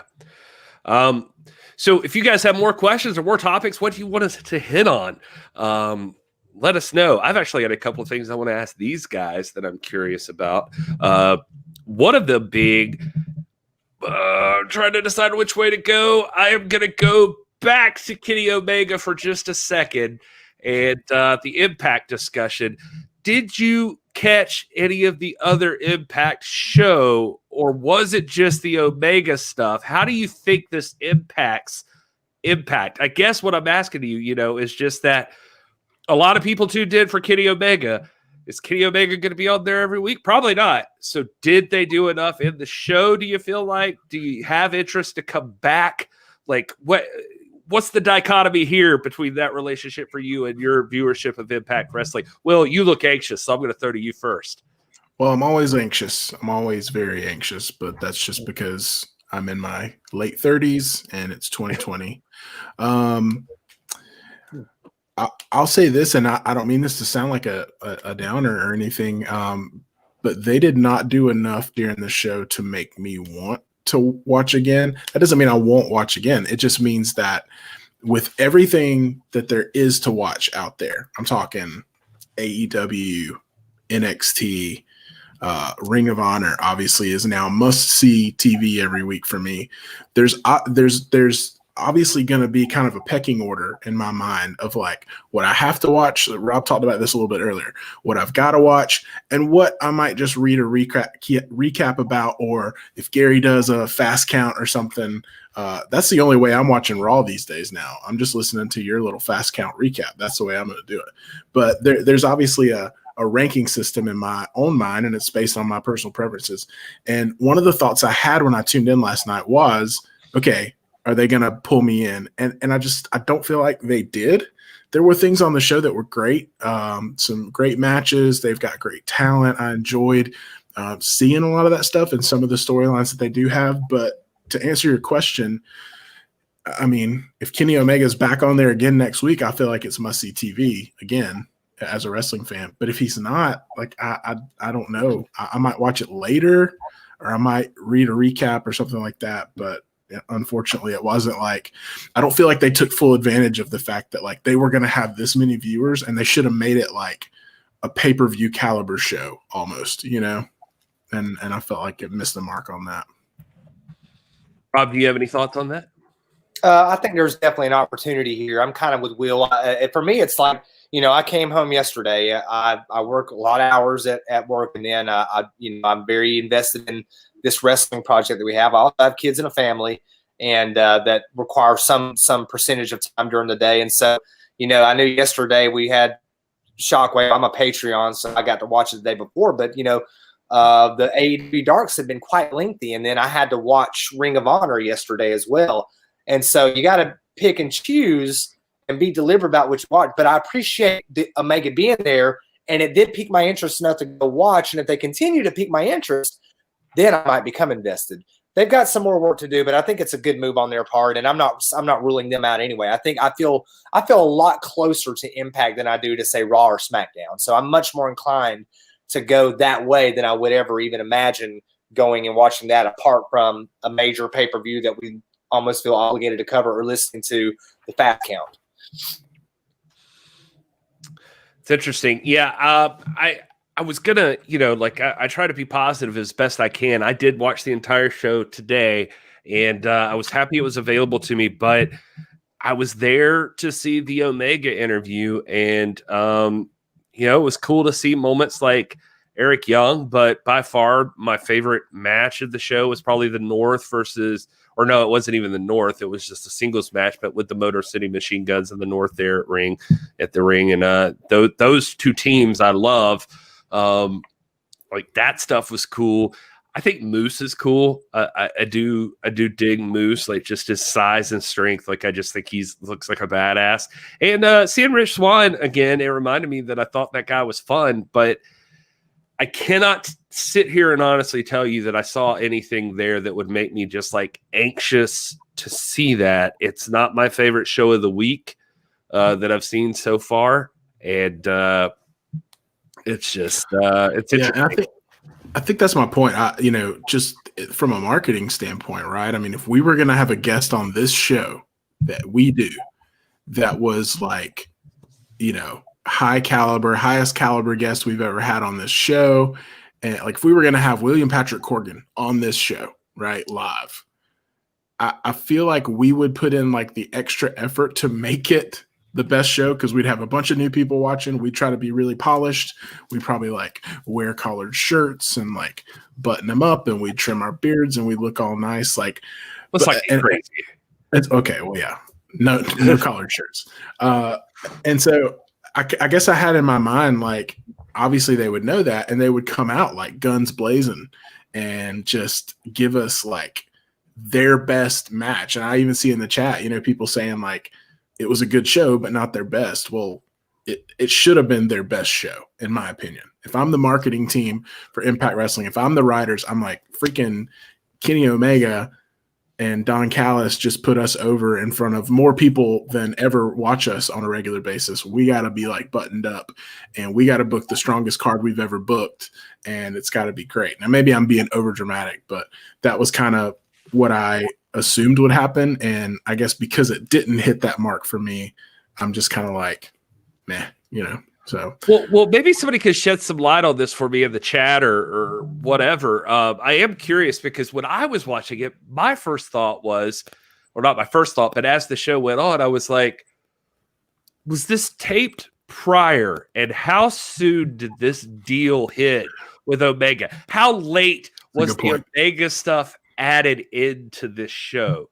You know what I mean? Like, it just seemed like, because it didn't seem like they went out of their way. I'm looking at Flip Gordon hanging out in the commentary position, and I'm like, Flip Gordon should be in the damn ring right now. Like, you need to show off Flip Gordon.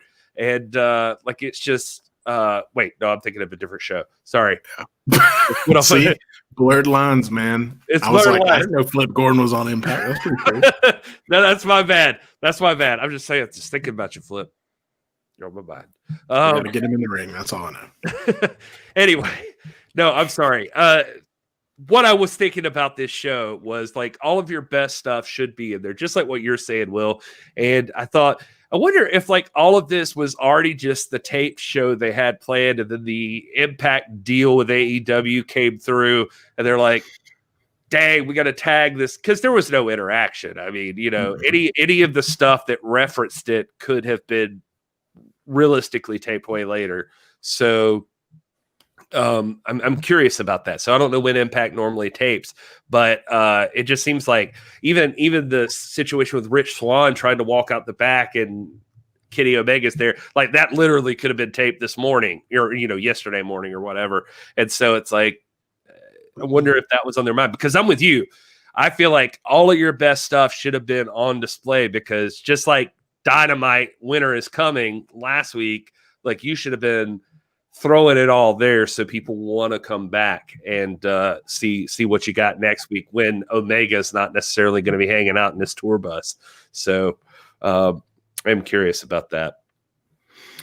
Yeah, that's something I actually hadn't thought of until you just now mentioned it, and that could be the reason. I mean, this could have all been taped, 2 weeks ago, and they were putting it in, which is why he wasn't out in the ring. Because if I was booking it, I would have had the show start out with Kenny Omega and Don Callis coming out to the ring and in the actual arena talking.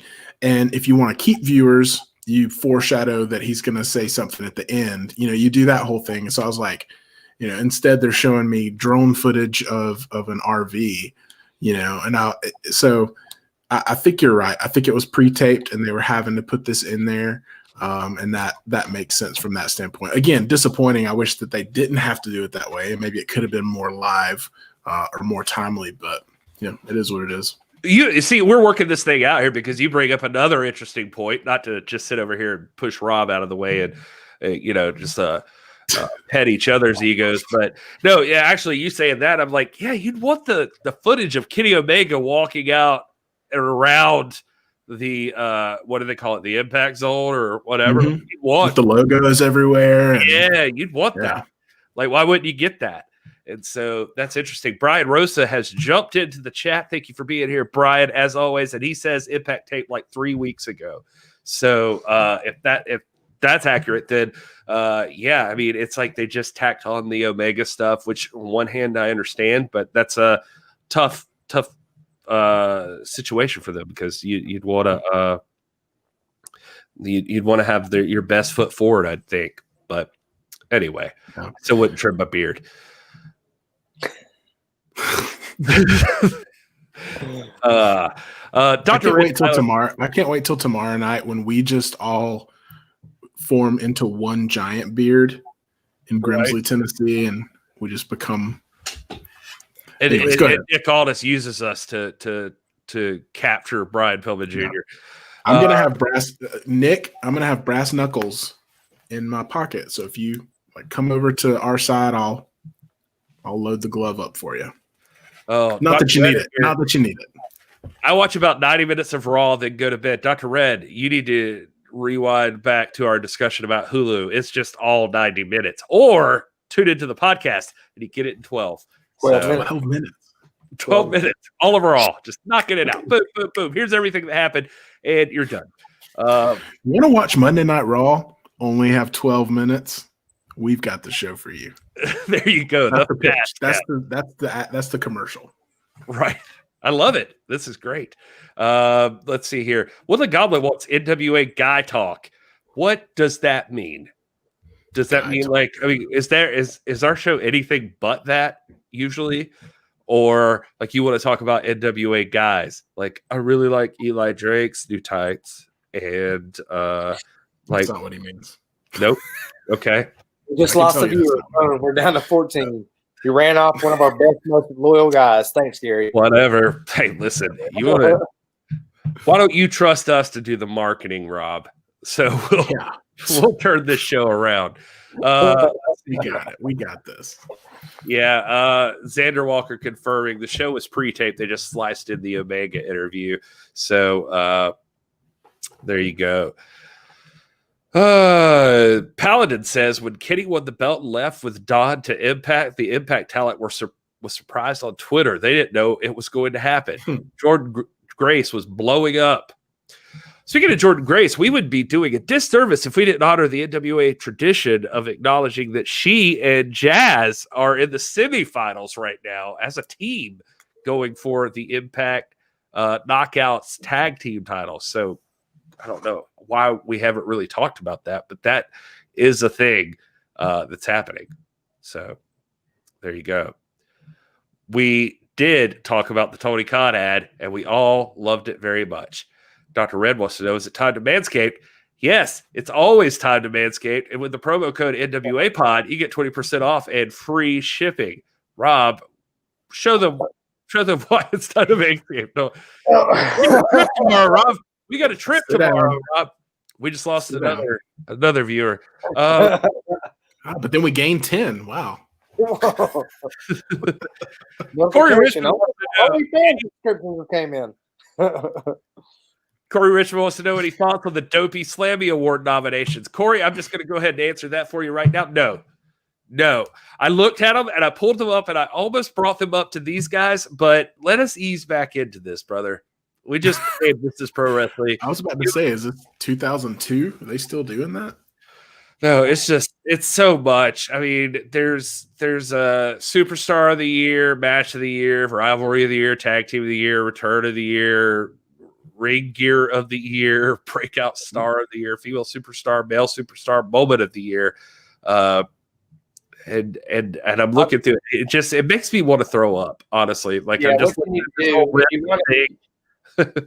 If you want something, if you want fan input, I know there's a lot of diverse opinion about Professional Wrestling Illustrated and all that, Pro Wrestling Illustrated. But if you want to make your voice heard in a poll that I think matters to, it might not matter to us, but it certainly matters to the workers, to the wrestlers when they see themselves nominated or when they win those awards. That means a lot to them. It really does. It means that because they're voted on by the fans. You need to go out and get the current issue of Professional Wrestling Illustrated and vote for those superlatives, because the Slammy Awards are just self-congratulatory WWE, self-worship. That's all that is. And I'm sure, for people in that organization, it's great to get those. And it's always, there's nothing in the world like the respect of your peers. But I am on a campaign to have, our guys recognized and elevated in the PWI annual superlatives. Most importantly, I think, is that Inspirational Wrestler of the Year award, and we're really trying to get that to Thunder Rosa because she deserves it. So I've mailed my vote in. I also emailed a vote in. I don't know how many times you can vote. I'm voting often, like I did in the presidential election. And hey, scratch that last statement out, Gary. Now, the Slammies, man, it's just that's gimmicky to me. The PWI, much more credible, fan, driven superlatives that embrace all of the world of wrestling. I mean, I put votes in there for Nick Aldis. I put votes in there for FTR to show you that I'm not just going straight down the line. NWA. I voted for Thunder Rosa. I voted for Eddie Kingston in a category. And then there's a section where you can make up your own superlatives. And I, voted for Pritchard, for stupidest comment of the year and for, and some other things. So, go get you a copy of PWI and vote for Thunder Rosa. Let's get that award that she deserves. She needs that recognition. Yeah, I don't want to sound like a dick, to be honest with you, but I'm just like looking through that list of Slammy Awards. I thought about bringing it up and telling you guys, I'm like, oh, let's go through the categories. And I was like, none of this crap's even on my radar right now. Like, it's just you would have seen both Rob and I just be like, yeah, I was like, I just can't. I read like halfway down Superstar of the Year, and I was like, I don't care. We're going to start awards. We're going to have awards on this show. It's going to be called the Kablammy Awards. And it's going to be Best Beard, me or Gary. And then Bob just left.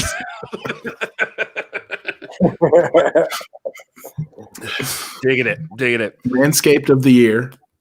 Oh. Rob is running unopposed.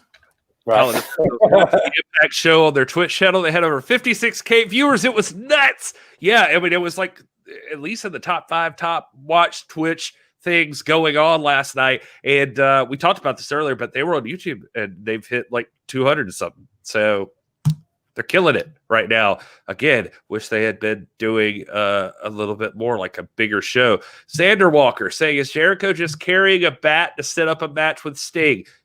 I am going to go on record as saying Jericho, not blowing smoke, but I think at this point, you're crazy if you think that literally everything that Jericho does is not done to set up something else he thinks will be fun for him to do.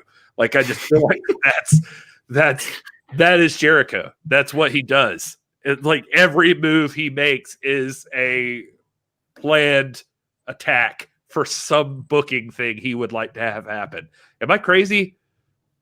Mm-mm. He's very intentional is the word you're looking for. Everything he does is intentional. And he's a Renaissance man. I mean, we're talking about a rock star, an author, a former Fox News correspondent. I mean, this guy, he is sucking the marrow. He really was, man. He really was. That's a shoot comment right there, man. He, gosh, I hate using like insider language because we are not insiders at all. Shoot, that's a shoot right there, bro. But he does, man. This is a guy who sucks the marrow out of life, dude. He loves life. He's a You know, I know it doesn't come across in his promos and all that stuff, but this guy's a person who loves his family, he loves his faith, he loves his business. He thanks, you know, the Lord that he gets to do what he loves to do, and he does everything to the 10th degree, you know, to the 100th degree. And absolutely, he's always working something and always getting prepped to do something else that's going to be a blast. I mean, Jericho is the best, man. With week 2 of Sting and Omega storyline, do AEW, do they break 1 million? Man, I would love that. I don't know if I can say with any kind of, I don't know. I mean, we also have War Games Fallout, and that was a pretty decent show. I mean, we covered it Sunday night. So I think maybe had War Games not happened, I'd be a lot more confident that they'd break 1 million tonight. But I think it's still going to be pretty competitive. I still think they'll outdo NXT, but it's just my opinion. Alliance Wrestling's back in the chat, and guys, we're going to start wrapping up here pretty soon, so get it all in here right now. We're happy to hang out with you, don't get us wrong, but we're headed into territory that we will sink very quickly in. We run up against Dynamite and NXT. So, but Alliance Wrestling saying Shockwave has a reverberant effect on the other videos. It's driving, he means to say, more traffic to the YouTube channel. So he's been doing a little research in this. I've seen it in our Discord. Again, you guys should check out our Discord. He's been pointing this out, that more traffic's been happening. The other videos are getting more views. Like, it's driving stuff there. They're actually doing pretty well, those Shockwave videos. So interesting. But the reason I bring it up is because Paladin's down here, and he says Shockwave will run out of content soon enough as UWN isn't filming anymore. How much content do these guys have, and what does that mean? Is there a plan for NWA beyond this, or should Nick Aldis get his ass over to Jacksonville? Now they need to get their tails down into Atlanta, into that GPP studio is what they need to do. We don't know. We don't know what. I mean, I imagine they've got an episode or two left of content. Just doing the math, we've sat here and talked about it based on how many NWO shows were on UWN, and they have pitched this as a UWN NWA sort of product with just NWA talent being showcased, except in the case where you have like Eli Drake versus Watt, so you have some of that too. But if my math is correct, you got 4 or 5 episodes of content there, maybe, if they keep the current pace. Now, they may do something using things that we don't know they're sitting on. We know they're sitting on stuff right now that they've not released because we've seen it. We've seen it at the GPB studio. I know, and Gary knows, of at least 2 to 3 matches of Circle Square that have not been released yet, that are fantastic matches now. And then on top of that, you've got other content that we don't know. For example, we've got a big match going on tomorrow night. Nick Aldis versus Brian Pillman Jr. Obviously, the NWA is going to have some right to some of that stuff. We know this because we attempted to pitch an NWA wrestling match, an Aldis championship match on our channel one time, and we got our little hands slapped for doing it because they had plans for that. So there's content that they have that they're sitting on that they intend to use that we have not. We're not even aware of. So I suspect that if they intend for Shockwave to go on, that they have a plan for it. I don't know if they have a plan. They might not. It may be just 4 or 5 episodes, and then hopefully by that time Power kicks back in, and we'll see. Man, oh man. Well, I will give you this. Let me show you something that'll make you all happy. That makes me want to stick it out for at least another 5 to 10. Is God bless her. Cover up our faces for just a second. Thunder Rosa tuned into what? Hold on. Thunder Rosa. Hold on here, guys. Wow. Amazing. Now I just look silly. Oh, look at this one. This one. Yeah. Oh, yours is better. Look at that one. Look. Whoa. Thank you, Thunder Rosa. This is so cool. We'll just leave this up for the rest of the show. Oh, man. Well, we're talking about a saint right here, man. We're talking about a saint. We haven't mentioned it, but you got to assume she's in Jacksonville right now, right? She better be. So I'm just happy that lady is still out there. She is busting her ass. She is getting exposure. She's a superstar, and all that hard work. I mean, come on, man, that's going to pay off. Hopefully, it already is, but it's just a matter of time before she's like the. You want to talk about a household name, Thunder Rosa? That's the one.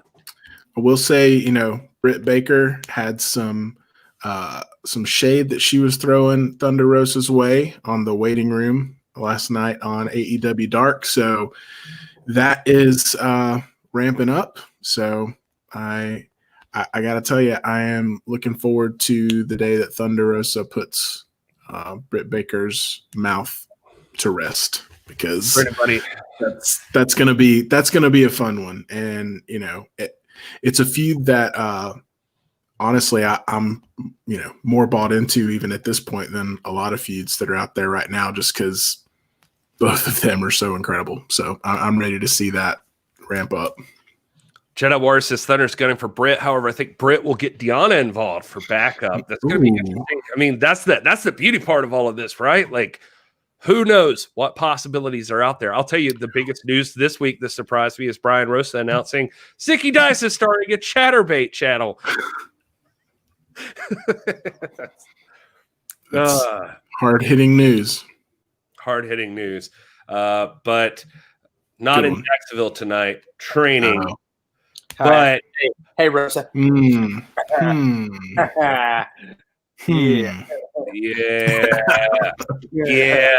Because you can't train in Jacksonville. I got you. They're training in Jacksonville. That's where the American Kaiju's at. There's training to be had.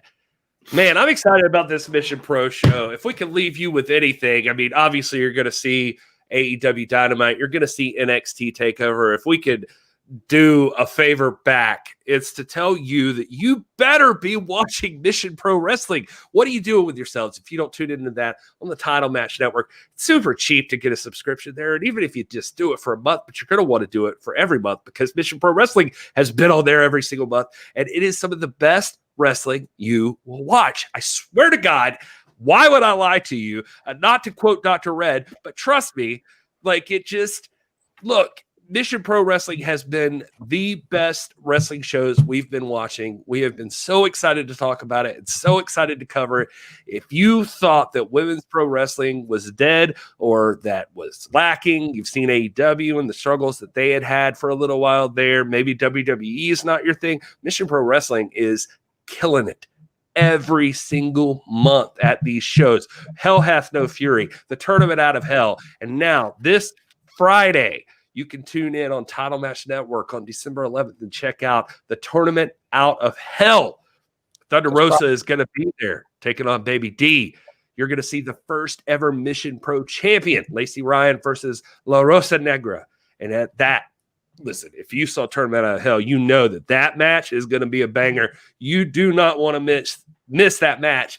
Jasmine Allure, who cost Maddie Rinkowski her shot. Maddie Rinkowski is on the up.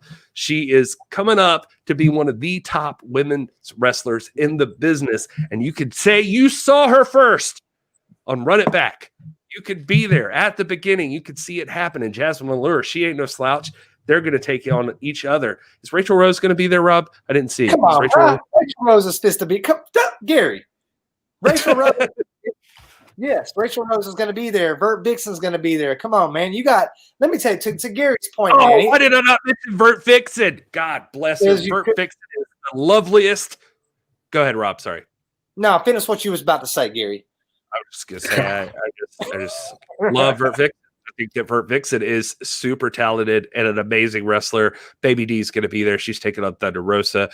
Shaw Guerrero is going to be there. It's just fantastic. The commentary team is top notch. You guys have to check it out.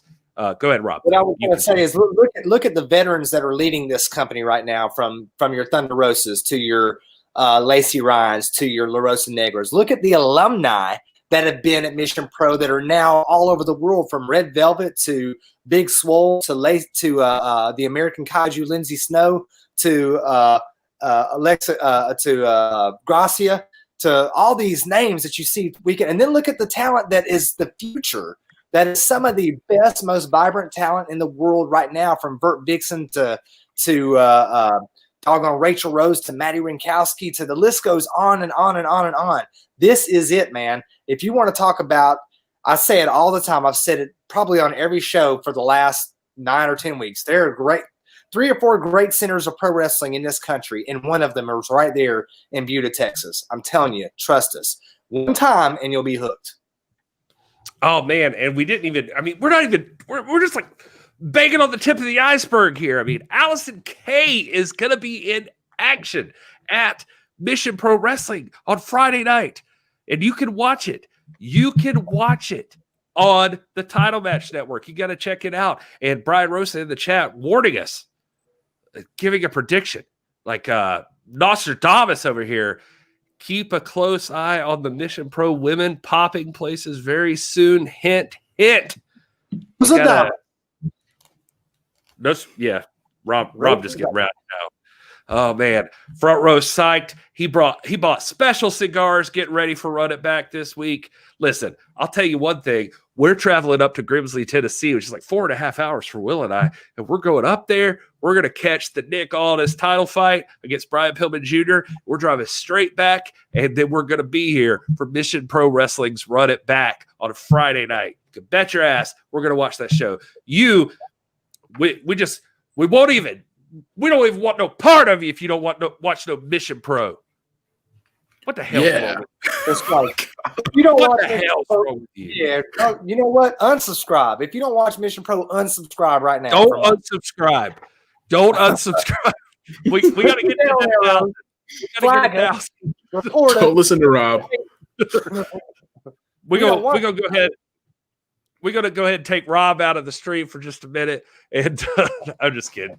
We'll bring Rob back. Hey, we're gonna wrap this thing up. You guys got Dynamite and NXT to watch. We love you guys. So many of you have hung out with us. I hope that we had enough fun here tonight. That the newbies, that you make sure to subscribe to the YouTube channel. Make sure you hit the like button on this video. Tell all your friends. We want to make the best wrestling community possible and give a voice and an audience for all of these things that, like Mission Pro Wrestling that we're talking about right now, that you guys should check out. Thunder Rosa is out there every Tuesday night, it feels like, busting her ass on AEW, but she's also been busting her ass for the NWA. We want to bring recognition to Mission Pro Wrestling because that's her baby. And also check out the Dog Pound Dojo in Texas. You want to learn how to wrestle? Who else you want to learn from besides like Rodney Mack, Jazz, and Thunder Rosa? Come on. You even see like Brian Rosa out there, and I don't know what he does. He just wears basketball shorts, walking around barking orders, I'm sure. But Dog Pound. Anyway, so you guys got to check this stuff out. Thank you so much for hanging out with us. Will is at Hey It's Will. That's right. Rob is at This Is Dr. Stinson. He's a real doctor, ladies and gentlemen. It's true. And I am at This Is Gary Horn. The show is at TIPW Show. Please subscribe. Hang out with us. We'll be back here at least on Sunday night. If not before, who knows? We get crazy. We get wild. Follow us on Instagram. Follow us on Twitter. Yeah, I'm sure we'll be active. We got a long drive, Gary. You know, we've been known to hop on live on various platforms and hang out. So stay tuned. We'll obviously be recapping the event tomorrow night, putting out some content about that. So if you're interested in that, just follow along. Yeah, you got to follow that social media. So maybe I'll just go Facebook Live by myself, man, and like sing Hamilton all the way or something up there. Yeah, you should do that. And I'll get front row, man. I'll get front row to jump on a Zoom chat with me, and we'll sing Hamilton. Rob, I don't know if you've ever used Instagram before, but we could like partner up on Instagram Live. We could do that. You know, if you know about that. Options. Anyway, follow us because we're going to be hanging out with Nick Aldis as he takes on Brian Pillman. We're going to be there live, front row, watching that matchup. We're going to be talking Mission Pro Wrestling. We're going to be talking all kinds of stuff. So stick around. And, of course, always on Sunday nights. But anyway, TIPW show on all the social medias. Make sure you hit subscribe. Please hit subscribe. We could use all the love. Let's make this the best wrestling community possible for the new fans and the lapsed fans, all the fans. But until next time, we hope